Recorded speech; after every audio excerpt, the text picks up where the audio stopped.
At a key moment for Chile, the 8 candidates face the citizens and present their proposals. They present their proposals. This is in La Presidencial with Francisca Huerta, Carlos Grage and Daniel Fajardo. 92.9 La Clave me escucha.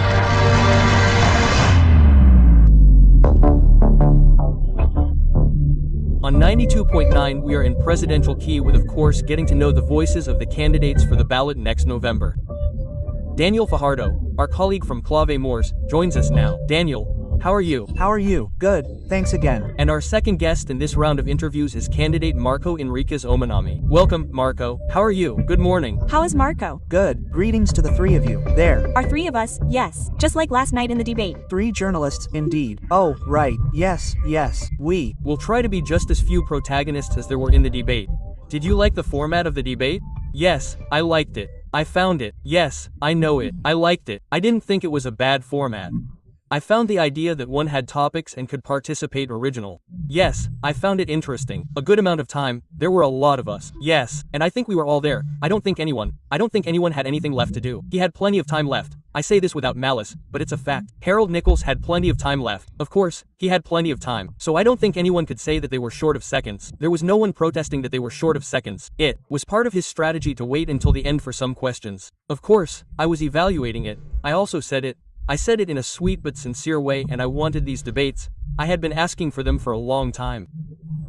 Hereof. Of course, there were 12 debates without us. I just registered as a candidate yesterday. There are 60-something days left. I've been coming from a long time ago and I was somewhat excited to hear him and I wanted to hear him live. It's not the same to read.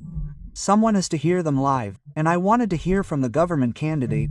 I wanted to hear from the hard right candidate, Cast. I wanted to hear from them, because Hara didn't know her. She actually told him. Yes, she never did.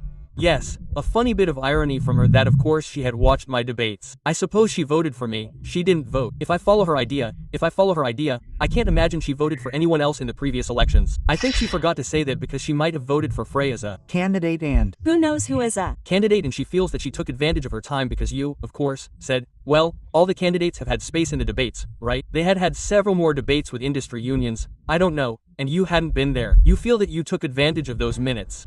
I do believe that I managed to see. Let's see, I contradict myself. I believe that we are caught up in a debate about measures, about a supermarket, about a stock exchange, about measures.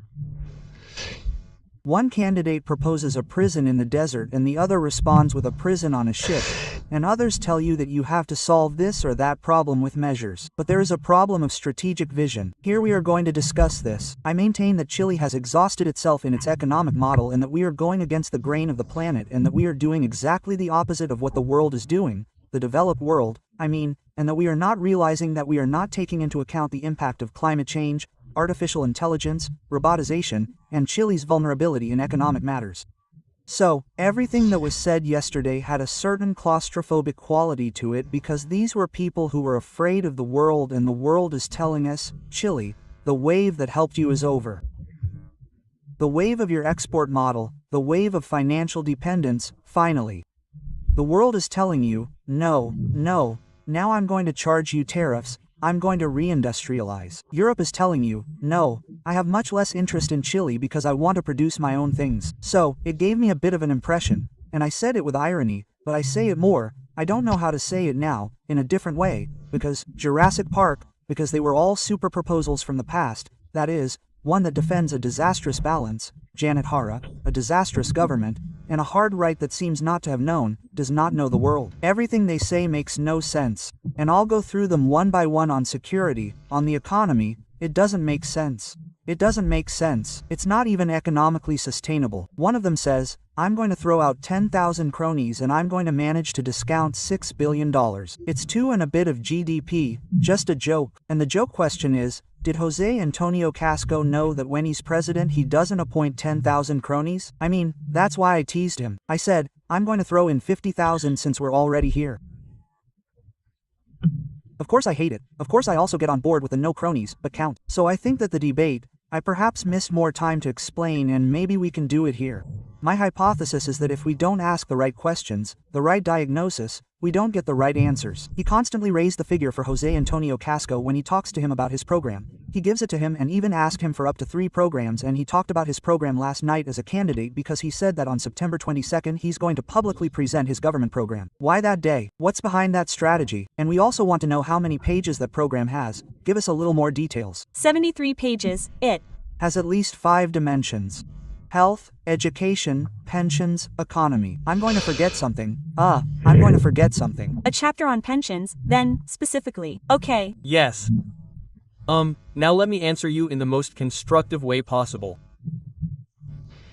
I think that for some a presidential election is a circus. And many, with all due respect, tell me, Marco, send us your program. We're making some stickers, a cover with 8 photos, and everyone wants to know what you think.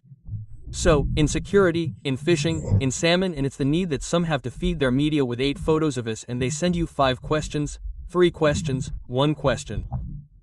Now a dealer is chasing me to explain my policy on seatbelts. Listen to us. Very specifically. My public policy on seatbelts. I mean, my WhatsApp, I have 3, 4 messages a day from people. Today we're having a contest. How are you preparing for the debate? You're doing sit-ups. There's a circus part. But also, when I get serious, they don't invite me to the debates. Abdominal, right? No, it's just that they asked him about intermittent fasting and all that. They ask you if you should. That came to me yesterday. Oh, we're doing a little piece. We're in the circus. Then they tell you when we get serious, the bad faith begins. I say, okay, let's get serious. Invite us to the debates. No, you're not registered. Oh, okay, but neither are the others. If it was just yesterday, September 10th, yesterday we were all just proclaimed. But they did 12 debates without me. 12. I barely got the signature that more or less politically it's good practice to consider you in the circus. Or at least in some. Or some. Now, candidate Hara said that it wasn't getting to the bottom of it to respond to his, let's say, appeal that he hadn't been invited to the primaries, for example. No, worse. I wish he had said that. He said, he didn't want to answer. No, he said, he didn't answer. Then she said that she preferred to go to the underlying issues. Well, and you ask her to explain why she didn't, that nothing fits her. If the problem is that she's against the grain, she's the leader of a coalition and she says, I don't know why I don't want to respond because you didn't get into the primary. In other words, the leader of what? When they proposed my name, what did she say? Yes or no? Oh, no, that's not it either. And Eduardo Artes says it's because he wasn't invited. But it's obvious that he wasn't. Otherwise, I sent a written letter. He said it very directly. I think they didn't invite me because I was panicking, but that's an interpretation without any evidence. It's a deduction, an assumption. Now, again, I think she's already in an impossible situation and she ended up in an impossible condition yesterday. She defends a disastrous government in terms of investment, productivity, correct me, in terms of waiting lists, in terms of health, in terms of crime. Impossible. The diagnosis is impossible. In reforms, in the energy of the social explosion, it was transformed into nothing. In a new constitution, in political reforms, in the quality of education. It's impossible. That drew attention, Marco, on social media that you had many direct questions to Janet Hara, when some thought that you were going to be more allied with her. Those are the communist trolls. Can I read the WhatsApp message from the communist trolls yesterday so we can enjoy it? Let's see. What did they send you? I'll read it to you. Others thought that you were going to be more direct from your side to Jose Antonio Cast. Oloro, we have to attack Mito on social media. Atal Augustin is a instead of Jode. Man, he's a stupid. That's the tone of the communist WhatsApp groups. I'm just saying that it came to me yesterday. And I just want to put things on the table. I think I voted for the government. I think it's a disastrous government. At the same time, I think that because of Janet Hara, and I said it yesterday in a humorous way, there are 4 people on the loose defending the dictatorship in economic terms. Kaiser, Cast, Umate, I'm missing a Parisi. Yesterday's candidate, Kaiser, says he's against women voting, but he just said it openly. No one was scandalized. And the 4 of them are Cast saying that their government program is to eliminate the corrupt without any figures. In other words, they let go. I don't know how to say it, the reins are loose, right? That Pinochet really, why not? That there's a lack of authority. I have a weapon in the house, he says. The other one asked Kaiser, I don't know if he heard. I have a knife, he said. No, I don't have a knife, I have a saber in the house. And there it is, and the one who leads the poll, who has 10 political parties, who wants to be head of state, who does not govern her coalition because she clearly does not lead it. Example of the primary.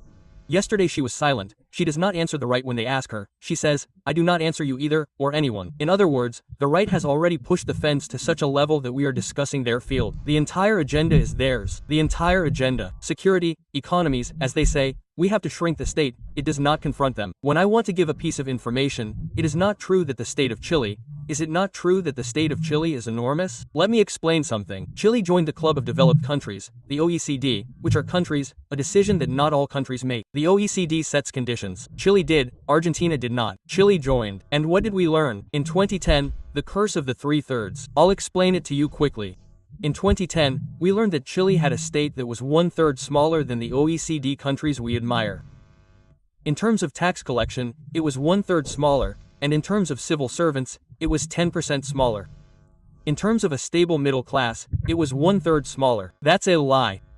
What I'm saying is quite the opposite. A large state is needed without more civil servants, but that large state is what I'm running for head of state for, and the right wing says the rule of law is lacking. The word state, in other words, they want to be the reins of a horse, to turn it into a pony. I'm done. What the government candidate is doing is so serious that yesterday the guys were saying something incoherent and she didn't confront them because she thinks her strategy of hiding is working.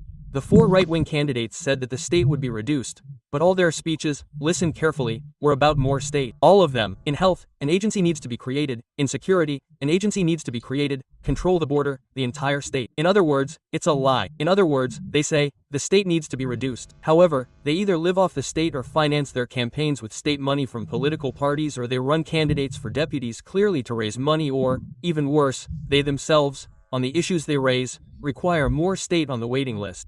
None of them said, the waiting list, I'm going to close the San Fernando hospital. Candidate, I want to take it to something that also has to do with the functioning of the state and something very simple for any home and obviously also important for the country, which is the wallet. Yeah. There is a proposal to try to improve this fiscal deficit, isn't that right? The Autonomous Fiscal Council made a proposal that had to reduce $2 billion, $6 billion over 4 years. The special commission that was created said that it saw a proposal with several measures for a reduction of $1.5 billion. First, the question is whether you really believe that the fiscal deficit should be reduced, and if so, how would you do it? Which nuts and bolts would you turn on and which ones would you open? I am a proponent of fiscal responsibility. I am not a child of the 90s, in other words, nothing seems more important to me than fiscal responsibility. Second, I am a proponent of the economic model, for example, the French one, which has a huge fiscal deficit problem but has a gigantic state that Chile does not have. Third, I am convinced that all kinds of adjustments will have to be made because there may be programs, I have no information, that do not work. CAS says, there are programs that don't work, and one asks, which one? You don't know which program doesn't work. Now I know how to do the following regarding the fiscal deficit, and here I'm going to go to the proposal. But before I do that, I know that yesterday I came with a gentleman who is on a wheel, who takes a year to receive it. I know that another takes 3 years to receive the wheel. I also know that 10% of Chile's children are poor. I know that 17.7% of immigrant children are poor. In other words, they tell me there's a fiscal deficit. Yes, but I have a problem too. It's that I can't accept that a person with a disability takes 3 years to receive hearing aids, like a deaf person. 3 years. 3 years. So, in order not to be demagogic and to be too straightforward, I have a problem first with the question. It's yes to the fiscal deficit and at the same time no to reducing the size of the state, you see, of the benefits. Now I propose the following, and I'm going to be held on the 20th, the week of September 22nd, it will be fair. We are going to announce a tax reform that will provide more public resources by ending exemptions, evasions, and lowering taxes on SMEs, lowering first category taxes on large companies, but raising wealth tax, raising royalty tax, raising water tax. Creating taxes that do not exist, that will allow us, more or less, to be clear, it is almost 1.4 points in 4 years, in less than 1 point per year, to raise the water tax on water companies or users, not on hydroelectric plants that generate water. Yes, no, never on users.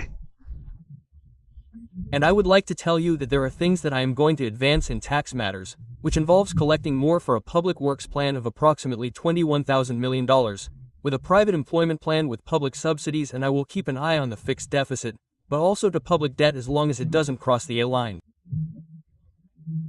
Correct me, we are at A, right? As long as we don't go below A, I'm going to continue putting the Chilean state into debt. As long as we don't go down in credit rating, A, that is, as long as we don't go down to B, I can handle it at less, but I won't go down to B. Some experts say that's 1 point of GDP. There would still be room for that. And what is my hypothesis with the fiscal deficit? It is that for every public peso in the last 30 years, correct me, more or less what you call leverage, a very ugly word, that is to say, the private sector puts up 1.5 for every public peso, the market, the investor puts up 1.5 pesos. In other words, if I more or less anticipate some figures, I give you a tax reform, 4 points of GDP, which is more or less, correct me, $12,000 million.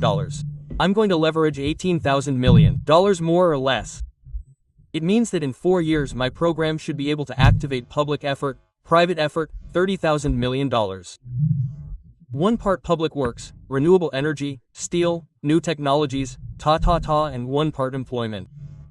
In those 2 lines I believe we are perfectly capable and I have a deficit. I want to confess our program has a deficit of 0.3636 that I have to resolve because the supermarket is also starting. My team tells me, Marco, let me promise this because now and I want to say it transparently, unlike what Boric did, I have a deficit in my program, I self-report it, I am based on 0.36 today, it is Advanced, that is to say, my own program has a deficit of 0.36 that I have to adjust, and yesterday I had a discussion before the debate with my team because for the disability issue it is $570 million more than what I commit to create 100,000 jobs exceeding the 1% rule. Do you understand? I mean, the U stadium might not need money. Oh, the U already has more than enough money. Hey, we also have more than enough money. I think we are the best team. In Latin America, maybe in the world, but we have more than enough resources. The problem with the U, you know what it is where, it's not a question of money. The U has more than enough money to build a stadium and Chile is crying out for a U stadium. And not just because of the U, they need 54,000 seats for sports infrastructure, for culture, for music. I mean, more work is needed because the U has more than enough money. The problem with the U is where, and I know that Mayor Cerrillos reacted well to my proposal. He said that if they put a police station there he would be willing, and I understand that the Mayor AMPA is willing. I could be wrong about that. We are with Marco Enríquez-Ominami in a presidential key here on 92.9. Let's see, in your first candidacy as a candidate, you mentioned a new social pact. At some point in that program of your first candidacy, you spoke of a profound transformation of the current political game and even spoke of a new constitutional order. I ask you then if part of that continues in this 5th candidacy. Would you insist on a constituent process? Are there elements of those first government programs that are maintained, including this one? I believe that a 3rd constituent process cannot be carried out. It would be taking the Chileans for a ride.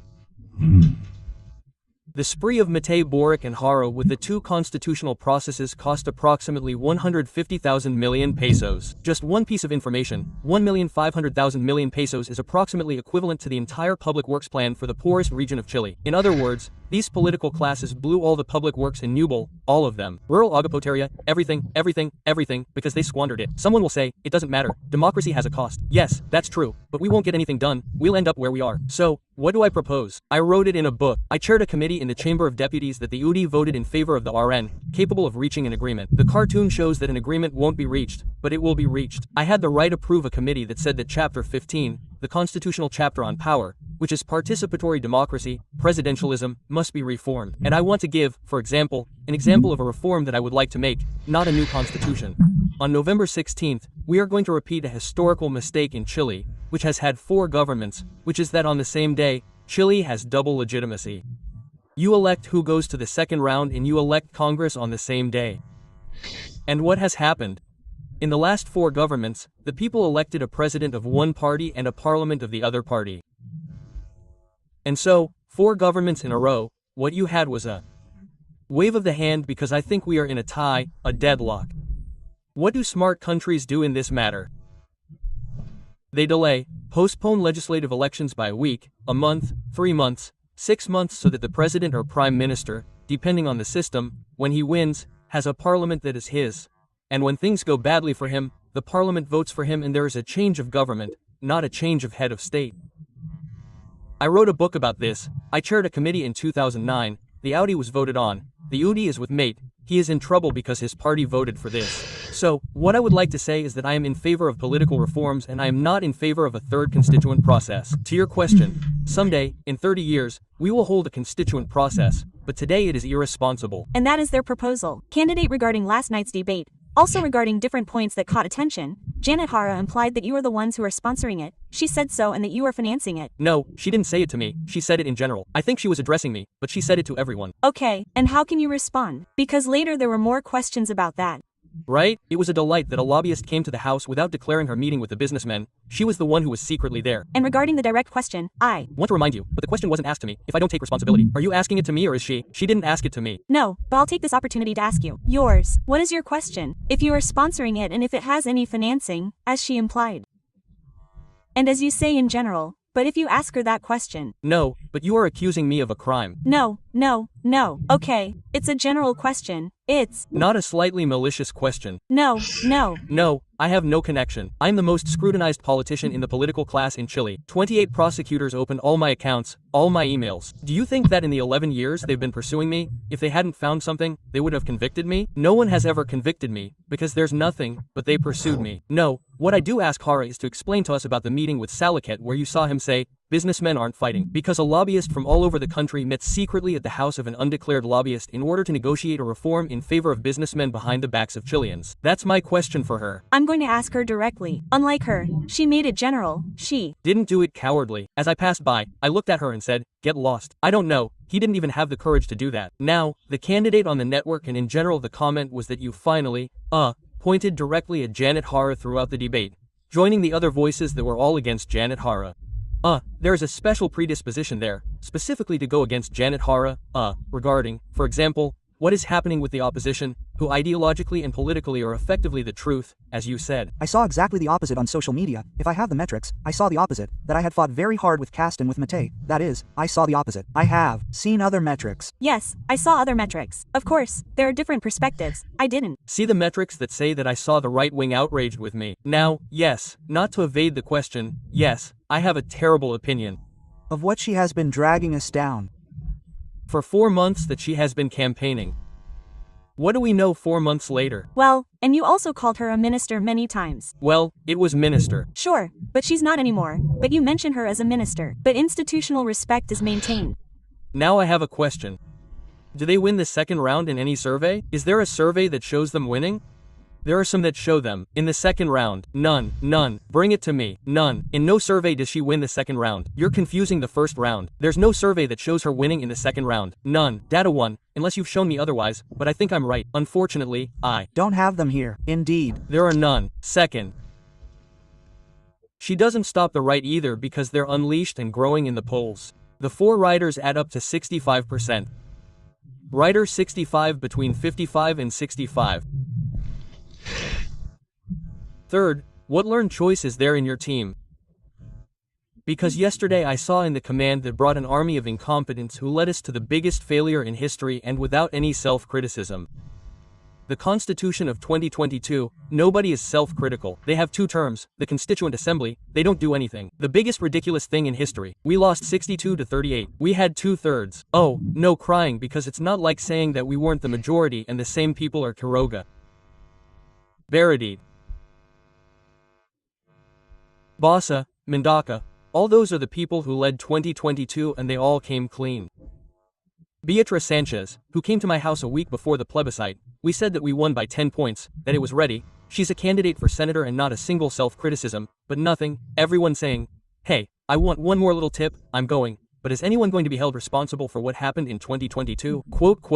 Someone. But Dario Quiroga has drawn attention among those names that you mention. It seems to me that it doesn't draw my attention that he dares to do. So without giving an explanation for the failure of the frivolity with which they made the 2022 Constitution. Because he is not a communist militant, he has also drawn attention. I didn't say not slanderable. Look, I mean incompetent people who want to continue in politics without giving an explanation for the learned choice. I was a deputy and I am a candidate. I built a party and I have learned choices. I don't want to. I collected 37,000 signatures. Paris has a party with 37,000 before having founded a party. You haven't asked me if you collected 37,000 in 10 weeks. Why don't you found a party? Because I don't believe it anymore. I learned something. Parties are empty shells and I am self-critical with the PRO, which was a party that I founded. I'm not saying that the PRO has been a no. The pro had the same vices, the same problems of representation, of legitimacy as all political parties. I didn't want to contribute a party. Now, learn choice. I don't found a party. I don't change strategy. Learn choice. The strategy now is based on the response he also gave yesterday to Evely Mate when she told him that he was more alone than a finger. He said it like that. Exactly. Sure. I answered him. Of course he's been in politics for 60 years. Evely, I've hated him since I was in high school and I don't want to be with you because obviously I don't like that Luis Hermosil is corrupt and Chado and the other corrupt guy are your allies. You're kidnapped. I told you. You're kidnapped by political parties. You don't have any freedom. And Juan Sutil, who I particularly like, says that the dictatorship was fantastic and says that he apologizes because, we're in the nonsense of political projects. Regarding learned elections, very briefly, last night there was little talk in the debate about the president. Gabriel Boric, the government was directly mentioned, but it was not mentioned many times, and also in these statistics regarding the name of the president. What are the lessons learned from this government and what do you think is the biggest criticism now, since there are only a few months left in Gabriel Boric's government? I think what I'm going to say is factual. It's not an opinion, it's factual. I believe this government blocked the economy. This government, under the guise of prudence, is a resignation. Resigning, they renounced their own proposals. For now, I'll spare you the numbering, if you want. Elimination of the CAE, end of the AFP, end of capitalism in the courtyard of the orange trees. In other words, an act of resignation regarding your promises, but also an act of resignation regarding the act of governing. Governing is transforming, governing is protecting. When you resign on the tax reform, because you're going to tell me if he presented it, no, he didn't present it. No, he didn't present it. He presented it at the last minute by 1 point of GDP and his commitment. GDP was 8 points. That's how she won the election. So, I think it's factual, not a personal opinion. I think that if the government candidate fails to understand that she's part of an impossible mission, which is to repeat a disastrous government like this one, you're going to have CAS as president and Kaiser as her interior minister. Even though she says it's not a continuity government. But if everything she said yesterday, you watched the debate, you also defended the government non-stop. Non-stop, yes, that was the problem with the debate she had yesterday. At no time did she distance herself from the government. Yesterday, at no time did she support the government. Disastrous. The government is disastrous. It's factual. This is not an opinion. I voted for it. I'm given double legitimacy. Yes, she said it yesterday. There. A disaster. A mix of frivolity and incompetence. And for those of us who are from the world, progressiveness, humanism, our flags are on the ground. Kaiser is about to be interior minister. Interior. Did you hear what he said about weapons? What they say about immigrants, you heard it. He's going to be interior minister. Candidate, within this disaster that you say the government was, that this government also finds that it was a disaster to finally pass a pension reform, because it has been one of the great medals that this government has. And if that's the case, if you become president, what's going to happen? Are you going to try to modify that pension reform? What's also going to happen with FP? How are you going to take that reform that has already been approved? First, open the phones, please, and bring a beneficiary of the pension reform who is 65, 67, 68, 69, 70, 71. Bring me one, 75 years old. The reform starts in 2027, and in exchange for that, to obtain that, she forced all of us, you too, to give $4.5 billion more to the FP. Let's transfer the income from work to the FP. That's why Jose Piñera is happy with Jara. We have to ask ourselves why the builders of a pension scam, I said, not a capital market scam, I'm being precise. The FP system works very well to finance the capital market, but it doesn't work for pensions and there's no solution. And let me ask the three of you a question, the only one on this program, how much are you going to retire with? You Asked us the other time, you don't. No, so we won. Task done. And in the labor ministry, sorry, I want to correct it so the minister doesn't keep getting angry, the labor ministry and, what's the name of the ministry? Social security. Wow, social security. And nobody knows how much they retire with. Great minister, if nobody knows, so. But that's not just from the last 4 years. Obviously. Well, but who won with a mandate for revolutionary change? Who? They. And who is a communist? Who said that they are the left, right? That everyone else was a coward? Who came to government saying, they changed the route halfway? Quote, yes, but how did it go? In favor of FP. So, I think that we shouldn't reverse the reforms because they cost a lot. It's a bad reform. I think that, and I'm going to discuss it with you in September, but I'll give you a headline. In the long term, I would like a mixed system, a solidarity system, and an individual capitalization system. I'm aware of this, but that discussion has already taken place in Congress. No president has put a plebiscite or seriously supported this system. No, none. None has seriously supported ending the FP system. No one. They all go to the campaign with promises and then give explanations, and their ministers all end up being directors of AFP. 40 ministers of state went to FP, right? And, well, some of your colleagues, not you, I don't know, but I don't think so, I don't know by intuition, but many of your colleagues work for banks and FP on the weekends. So, and they treat me terribly because many of them know that I'm watching them, saying, I saw your poster at the bank on the weekend encouraging a bank, all financed by AFP and television channels financed by FP. So let's take off our masks for a second. This is a very difficult debate because half of your colleagues love FP because they get paid for FP. What I say is not liked, but I didn't come to be nice. I came to change the pension system, which is a disgrace, which pays miserable pensions. Now, in the long term, I told you my plan, which is very difficult because I am clear that if I propose a mixed system, I am going to affect the mortgage credit market. And I have to tell my compatriots, guys, I offer you better pensions now, but also worse mortgage credit now, right? It is one of the immediate consequences of a fairer system. In other words, you're going to have more expensive housing, but you're going to have a good pension. They're going to tell me, no, Marco, I want housing and a bad pension. So, I offer you another path. Let's continue where we are. You have a miserable pension and a slightly better mortgage loan to put it in. That is the dilemma, right? I propose something. There is catastrophic insurance. When there is a collapse, when a river floods, when there is a drought, companies take out catastrophic insurance. Because in Chile, due to the fiscal rule, for a series of reasons, a mechanism was created to stop fluctuations, right? To say if the price of copper falls too much, I compensate. I think that the FP should consider an insurance system that already exists in the microsystems, I would say much broader. Do you feel that your tone is a bit belligerent? Do you regret any of those phrases, or do you understand that it is part of the tone in which the strategic debate is taking place? You just said that it was very ironic. Yesterday. You saw the interview with Mosrat on TVN in its entirety. Complete. How did the question begin? The interview. Yes. How is it? But the question is journalistic. No, but how was it? No, it wasn't a question. Did you see it or didn't you see it? Yes, I saw it. It was twice. What was the question? The first one, what was the question he asked me? No, but when they specifically asked him about the first question he asked me, what was it? No, I don't remember. Now, tell me. Hello, Mr. Marco. How are you with the money? The pesos. Oh, no. He tells you because of the weight loss. Because of the weight loss. Sure, listen to what the animators of Television Publica said, that the week before, Matei had told him. He asked him how it felt to be 70 years old, if it was rich or uncomfortable, if he liked coffee or tea more, if he wanted avocado or jam on his bread. That's how the program began. Bread first, I'll tell you with me. Listen, you lost weight, like 11 kilograms. Listen. And the textual pesos, little money.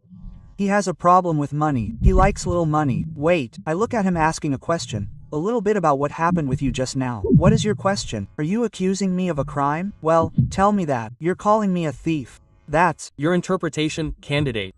Look, I'm going to ask you this. I'm going to do the same. Hey, corrupt journalist. Carlitos. He had some ethics. Problem with ethics. A little corrupt. Carlito, I see you a little bit. You're operating with there on your Twitter. They're telling you what you have to. I mean, imagery was like that. But maybe it's not personal. But any lawyer could tell you that that is not an accusation of a crime. It could be, let's take that out of the conversation. I think it could be, maybe, a comment that you don't like, but not an accusation of a crime. Calling someone a thief, accusing them of a crime. You're wrong. Any lawyer, directly. But especially because I won the trial. So, my question is the following, and I want to tell all three of you. Any of the pesos came the other way. Anyone who crosses me, anyone who accuses me of a crime will cross me. Why? Because I've been here for 11 years and there is a limit because I am independent and I am not 10 from the incompetent left or from this right. They always beat me up. Now, do they expect me not to defend myself, not to stop cars? A journalist stopped cars for her. That's why the video had 15 million views, that she stopped cars for her because the bias was evident. You ask Cast what he lives on, you call Parisi a thief, you call Hara, he's been collecting a public salary for 15 years, lazy, you don't ask him your questions or insinuate it. With me the interview is like that, like on the TDN morning show the week before he asked Evelyn Matei if she liked avocado or jam better. The question was if you like the election money. When I want to remind you of something and you make a mistake here, allow me to argue with you with great respect, but to be honest, I went to a tough trial for 8 years for this. For this accusation I was accused of stealing money from Serval and that trial, do you know what the result was?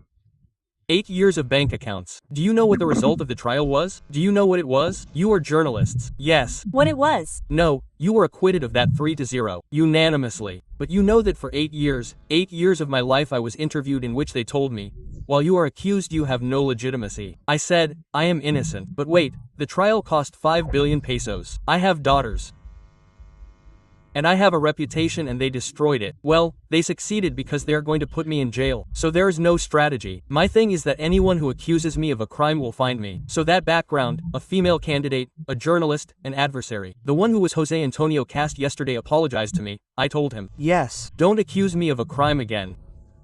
I want this for you too.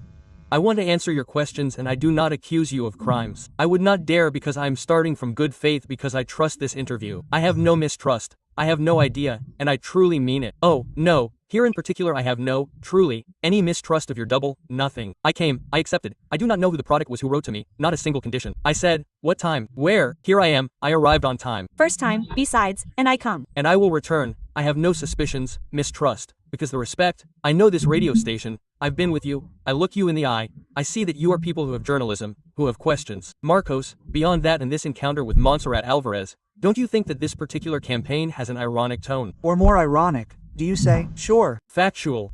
Have I told you anything that is not economically factual, mathematically, right? Is there anything I haven't said? We lost the constituent process. I say this with an ironic tone and some jokes that were more noticeable last night, especially in the debate. No, I tried to be funny. On the contrary, I don't think it works. Some took it. Yes, some took it as a funny moment.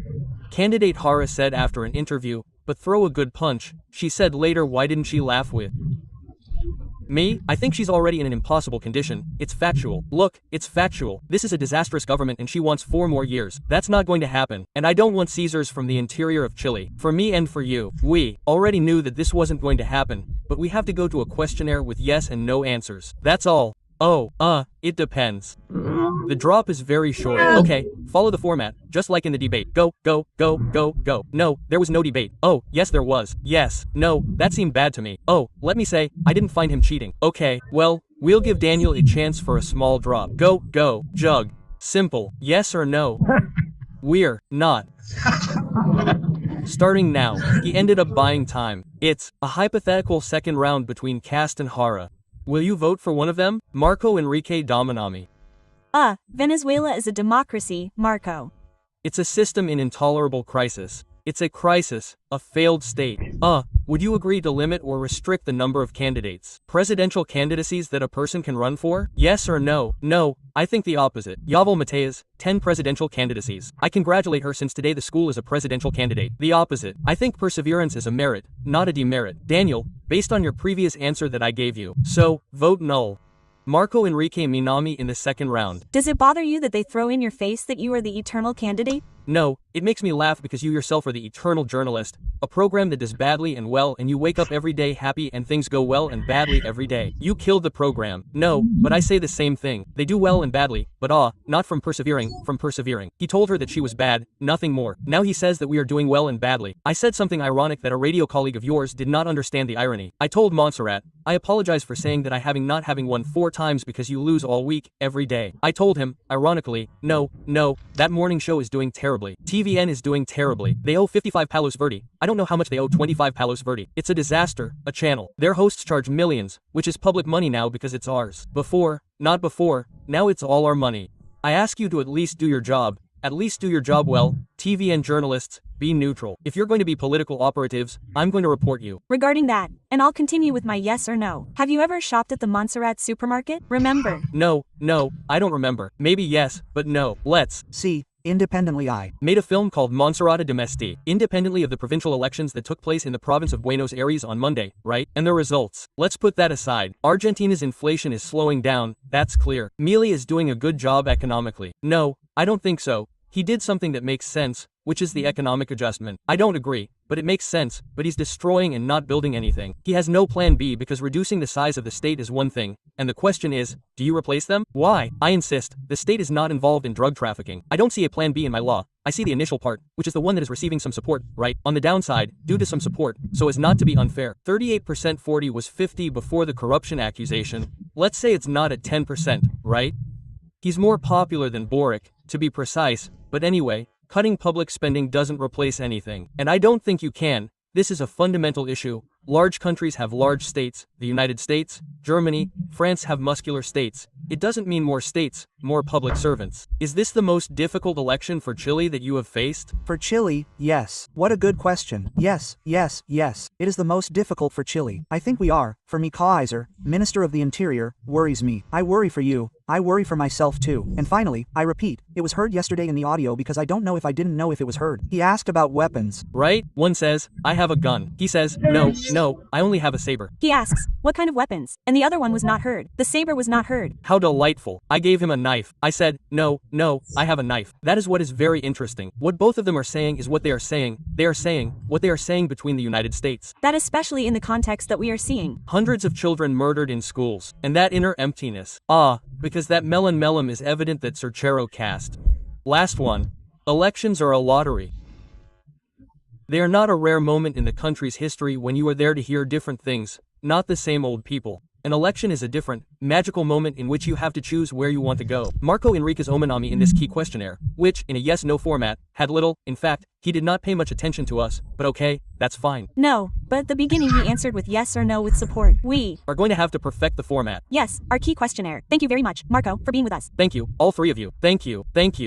And we will continue now with Clave Morsha here on 92.9. Have a great day.